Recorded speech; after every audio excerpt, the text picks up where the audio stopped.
ታዬ ደንደዓ በጣም ብዙ ጠቃሚ የሆኑ ሀሳቦችን እያካፈለ ነው የሚገኘው። የሚያነሳቸው ሀሳቦች ጠጣር ናቸው።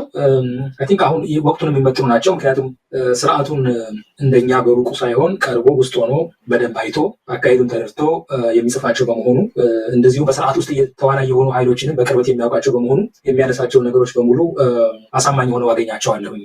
ከታየ በላይ ቅድም እንዳልከው ስለ ብልጽግና መናገር የሚችል ሰው ያለ አይመስለኝም። ከታየ በላይ ስለ አብይ አህመድ፣ ከታየ በላይ ስለ ሽመልስ አብዲሳ እና ስለ ሌሎችን ባለስልጣናት መናገር የሚችል ሰው ያለ አይመስለኝም።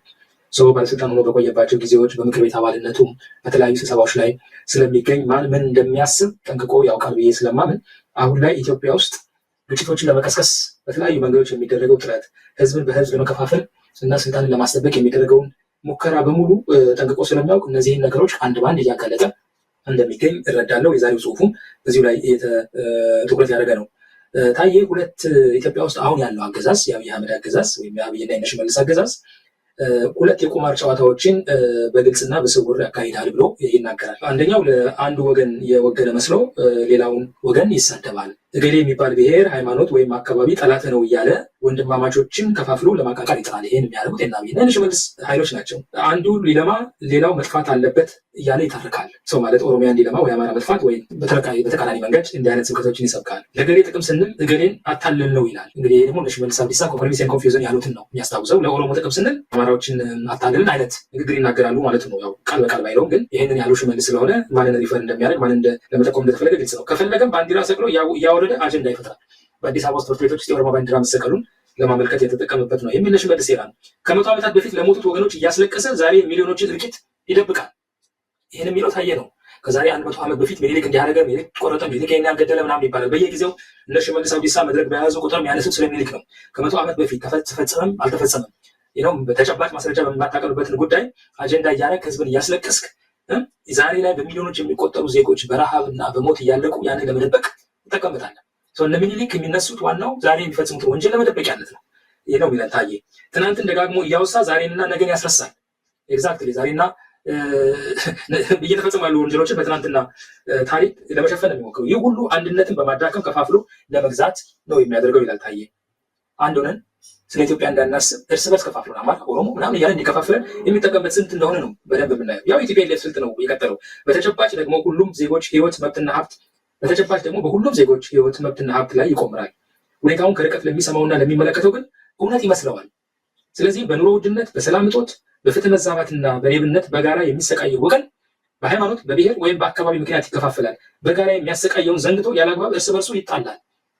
አብይ አህመድ በታዬ እንደሚለው እነዚህን የመቶ ዓመት ታሪኮችን እያነሱ ማስለቀሻ ያደረጓቸው ለዚህ ለእኛ ብሔር ስንል ያኛውን ብሔር አታለለን ኮንፊውዝ አደረገን ምን የሚሉት በመሰረቱ ህዝቡ ስለ ኑሮ ውድነቱ እንዳይነጋገር፣ ስለ ሰላም እጦቱ እንዳይወያይ፣ ስለ ፍትህ መዛባትና ስለ ሌብነት እንዳይመክር፣ እነዚህን ለማስቆም በጋራ እንዳይታገል ለማድረግ መሆኑን የኢትዮጵያ ህዝብ እንዲያውቅ ነው ታዬ እየወተወተ ያለው። እንግዲህ እንዳልኩት ከታዬ በላይ በዚህ ጉዳይ ላይ ምስክር ሊሆን የሚችል ሰው ያለ አይመስለኝም። ሌላው የቁማር ጨዋታ ደግሞ በስውር የሚካሄድ ነው ይላል ታዬ። ቅድሞ በግልጽ ነው። በሺዎች የሚቆጠሩ አባላት ያሉት የሳይበር ሰራዊት በተለያየ መልክ ያደራጃል። አሁን ይሄ እንግዲህ አባቶች እናቶች ብዙ ስለ ሳይበር ሰራዊት ላያውቁ ይችላሉ። ግን የዘመኑ ቴክኖሎጂ ልክ ስልክና ቴሌቪዥን እንደምንለው በማህበራዊ ሚዲያ ማለት በኮምፒውተር ላይ የሚደረጉ ጽሁፎች የሚወጡ መረጃዎች አሉ። በነዛ ላይ ብልጽግና ፓርቲ በሺዎቹ የሚቆጠሩ አባሎችን መልምሎ ዜጎች እርስ በርስ እንዳይተማመኑ የተለያዩ መረጃዎችን ያሰራጫል። አንድ የብልጽግና የሳይበር ሰራዊት አባል ከ10 ያላነሱ ስውር ማንነቶች ሊኖሩት ይችላሉ። ከጌታው በሚሰጠው ትዕዛዝ መሰረት ማንነቱን እየለወጠ የጥላቻ አጀንዳዎችን ያራምዳል። አንዴ ኦሮሞ ሆነው በማህበራዊ ሚዲያ አማራን ሲዘልፉ ይውላሉ።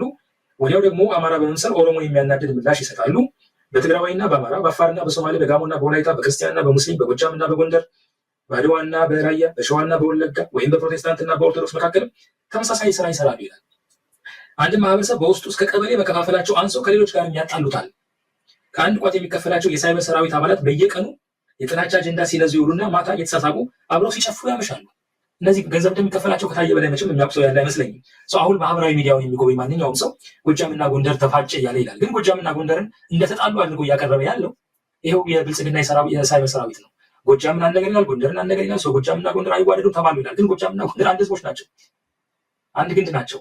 ጎጃምና ጎንደርን መለያየት አይቻልም። ማህበረሰቡ እርስ በርሱ በየቀኑ የተገናኘ ያለ ማህበረሰብ፣ የተዋለደ ማህበረሰብ ነው። በፍጹም መነጠላችንም። ግን አብይ አህመድ ይሄ ማህበረሰብ በአንድነት ከቆመ ስለሚያዘጋጀው ሁሌም ጎጃምና ጎንደር እያሉ ይከፋፍሉታል። ሸዋና ወለጋ እያሉ ይከፋፍሉታል። ወሎን በተመሳሳይ መልኩ ይከፋፍሉታል። አማራውን ከትግሬ ለመከፋፈል ይሞክራሉ። ኦሮሞውን ከአማራው ለመከፋፈል ይሞክራሉ።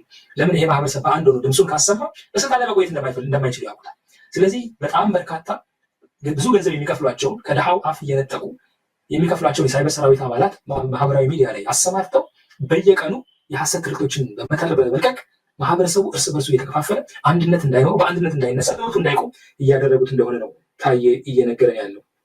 ከአንድ ቋት የሚከፍላቸው የሳይበር ሰራዊት አባላት በየቀኑ የጥላቻ አጀንዳ ሲነዚህ ይውሉና ማታ እየተጻፉ አብረው ሲጨፍሩ ያመሻሉ። ያደረግነው ሰራንለት ምናምን ይላሉ። ይሄ ማንም ማህበራዊ ሚዲያውን ገብቶ ማየት ቢችልና የሚመሰክረው ነገር ነው። በርካታ ታጋይነን ባዮችም ይህን አደገኛ ሴራ ከማጋለጥ ፈንታ ሲያሟሙቁት እንደሚታዩም ታዬ ይገልጻል። በአጠቃላይ ብልጽግና በሚወረውረው አጀንዳ የተጠለፉና በጣም ብዙ ሰዎች አለን። በየቀኑ አንደኛውን ወገን የደገፍን መሰለኝ አሁን ስናወግዝ ነው የምንውለው እና ይሄም ቁማሩ ያልገባው ህዝብ እየተወዛገበ ለክፍፍልና ለስነ ልቦና ጉዳት ተዳርጓል ነው የሚለን ታዬ።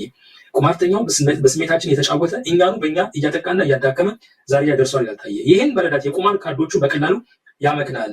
በቅኔውም ብርሌ ከነቃ አይሆንም ዕቃ ይባላል። የነቃ ህዝብ በማይቀርና ማንነትና ዳግም በማይሰራ ታሪክ መነታረክን ትቶ ይሄ በጣም ሊሰምርበት የሚገባ ነው ብዬ አምናለሁ። የነቃ ህዝብ በማይቀየር ማንነትና ዳግም በማይሰራ ታሪክ መነታረኩን ትቶ በአሁናዊ ተጨባጭ ጥቅሞቹና ፍላጎቶች ላይ ይነጋገራል። ስለ ነዳጅ ዋጋ ጭማሪ፣ ስለ ኑሮ ውድነት፣ ስለ ትምህርቱ ውድቀት፣ ስለ መምህራን ህይወት፣ ስለ ጤናው ሴክተር ድክመት፣ ስለ ሐኪሞች ሰቆቃ፣ ስለ ማዳበሪያ መወደድ፣ ስለ ብር ዋጋ መቀነስ፣ ስለ ግብር መጨመር፣ ስለ መልካም አስተዳደር፣ ስለ ህግ የበላይነት፣ ስለ መለየሹ ለባሹ ሁኔታ፣ ስለ ፍትህ መዛባት፣ ስለ ሰላም መጥፋትና ስለ ነፃነት ምህዳር መጥበብ የሚመለከተውን አካል ይጠይቃል። የሚገባውን ምላሽ ለማግኘትም ይተባበራል ነው እያለን ያለ ታዬ። አሁን ላይ የማንለውጠውን ማንነት አንስተን እርስ በርስ ለምን እንወዛገባለን ነው የሚለው። እኔ አማራውኛ ተወልጃለሁ፣ ታዬ ኦሮሞ ሆኖ ተወልዷል። ታዬ ኦሮሞነቱን መቀየር አይችልም፣ እኔም አማርነቴን መቀየር አልችልም። ሁለታችንም ግን የአንድ ኢትዮጵያ ልጆች ነን። በዛች ጥላ ስር ነው የምንገኘው። እኔና ታዬን የሚመለከተን የጋራ የሆነ ነገር አለ። የጋራ የሆነ ነገር ምንድን ነው? እኔ እንኳን በውጭ ሀገር ነኝ ያለሁት፣ ግን ኢትዮጵያ ውስጥ ያለ አንድ ሰውና ታዬን በጋራ የሚመለከተው ብዙ ነገር አለ። የኑሮ ውድነት ይመለከተዋል፣ የሰላም እጦት ይመለከተዋል፣ የግብር ጉዳይ ይመለከተዋል፣ የፍትህ ጉዳይ ይመለከተዋል፣ የጦርነት ጉዳይ ይመለከተዋል። በእነዚህ ጉዳዮች ላይ ከመነጋገር የማትለውጠውን ብሔር አምጥተህ እርስ በርስ ብትወዛገበት ኪሳራ ነው የምታመጣው ያለ ነው ታዬ እየነገረን ያለው። ውጭ ስራይት አንለውጠውም ማለታችን ታሪክ ወደፊት የሚፈሳል አሚን ያለፈ ነገር ነው። በዛን ጊዜ ተፈጸመ ያልተፈጸመ ነገር ግን ይሄው ዛሬ ከዛ ተፈጸመ ከሚባለው በብዙ ሺህ እጥፍ የሚያሰቅቅና ለመግለጽ የሚከብድ ሰቆቃ ዛሬ ምድራችን ኢትዮጵያ ላይ እየተፈጸመ ነው። ምድሪቱ ላይ እየተፈጸመ ነው። ደም እንደ ጅረት እየፈሰሰ ነው። ኦሮሚያ ብትል አማራ ብትል ስለዚህ ነገር እንነጋገር ነው ታዬ እያለ ያለው። ስለ ታሪክ ስላለፈው ነገር ጀስት ያለፈው አልፏል፣ በቃ አትለውጠውም እኮ። በምንም ሁኔታ ውስጥ ያለፈን ታሪክ ዛሬ ላይ ልታመጣው አትችልም። ዛሬ ግን መነጋገር አንተ የምትኖረው ስለ ዛሬ ነው። በጣም ጥሩ አይምሮ ካለህ ስለ ነገ ልጆች ልታስብ ትችላለህ። ጥሩ ልብን ካለ ማለት ነው። ጥሩ ልብ ከሌለና ጥሩ አይምሮ ከሌለ ግን ቢያንስ ዛሬ ስለ ራስህ እና ስለ ዛሬ ልጆች ማሰብ ይገባሃል ነው እያለን ያለው።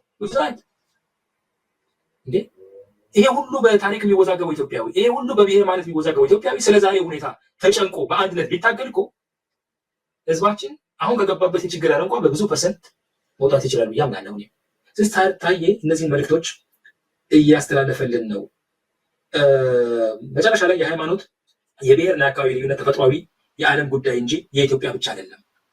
ትናንትም ሆነ ዛሬ ልዩነቶችን መሰረት ያደረጉ ዘግናኝ ጭቆናዎች መኖራቸው አይካድም። ይሁንና ጨቋኝ ስርዓት እንጂ ጨቋኝ ብሔር፣ ሃይማኖት ወይም አካባቢ አልነበረም። እንግዲህ የአማራ ጨቋኝ ነው ምናምን የሚባለውን ታዬ ትክክል አይደለም እያለ ነው። ጨቋኝ ገዢዎች ሊኖሩ ይችላሉ በየትኛውም ስርዓት ላይ፣ ለወደፊትም አይኖርም። እንደ ህዝብ ግን ትክክለኛ ጥቅሞቻችን በፍጹም አይጋጩም። ሁላችንም በሰላም በፍትህ በነፃነት በእኩልነትና በወንድማማችነት ማዕቀፍ የማይመለስ ጥያቄ የለንም። ደግሞ ፍትህ ነፃነትና እኩልነት በችርቻሮ የለም። ወይ ለሁሉም ይኖራል ወይ ለማንም አይኖርም። ችርቻሮ ፍትህ የለም። ችርቻሮ ኢኮኖሚ ጥቅም የለም። አሁን አንዳንዱ ኦሮሚያ እየበለጸገ ነው፣ ትራክተር እየገባለት ነው፣ አማራ እየወደመ ነው ምናምን። በኢትዮጵያ ማዕቀፍ ስር እስከኖር ድረስ ኦሮሚያ ብልጽጎ አማራ ድህነት ውስጥ ቢገባ ኦሮሚያ ነገ መዳየቱ አይቀርም። በነገራችን ላይ አማራ ክልል ውስጥ የሚካሄደውን ጦርነት እኮ በፋይናንስ ስፖንሰር የሚያደርገው የኦሮሚያ ክልል፣ የደቡብ ክልል፣ የሶማሌ ክልል በሚያዋጣው ነው። ስለዚህ ያ ክልል ለልማት ይውል የነበረውን ለጦርነት ስለሚውል ያ ማህበረሰብ ዕዳ እየከፈለ ነው በገንዘቡ።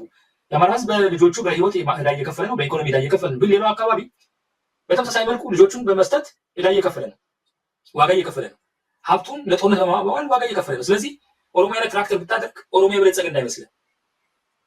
ኦሮሚያ ላይ የሚመረተው ምርት ነገ ለጦርነት ነው የሚሄደው። የኦሮሞ ህዝብ ይሰቃያል። አንዱ አካባቢ ተጠቅሞ ሌላው አካባቢ ይጎዳል የሚለው እሳቤ በአንድ ሀገር ውስጥ እስከኖር ድረስ እስካልተገነጣጠል ድረስ ትክክል አይደለም። ታዬ ቢያነሳው ላይም በደንብ ነው የምስማማው። ስለዚህ ሁላችንም በሰላም በፍትህ በነፃነት በእኩልነት በወንድማማችነት ማዕቀፍ የማይመለስ ጥያቄ የለንም እያለ ነው የሚመክረው። ለጊዜው ይመስል ይሆናል እንጂ በዘላቂነት ለአንዳችን የማይሆን ለማናችንም አይሆንም ነው የሚለው። ለአማራ የማይሆን ለኦሮሞ የማይሆን ለአማራ፣ ለትግራይ የማይሆን ለአማራ የማይሆን ለሶማሌ ሊሆን አይችልም። ጥቅሞቻችን በጋራ ነው የምናስከብረው እያለ ነው። ይሄ በጣም ትልቅ መልእክት ነው። በእኔ ግምገማ በጣም የምደግፈው መልእክት ነው። የኢትዮጵያ ህዝብ አይ ቲንክ በዚህ መሰረት ቢሄድ ብዙ ለውጦች ይመጣሉ ብዬ አስባለሁ።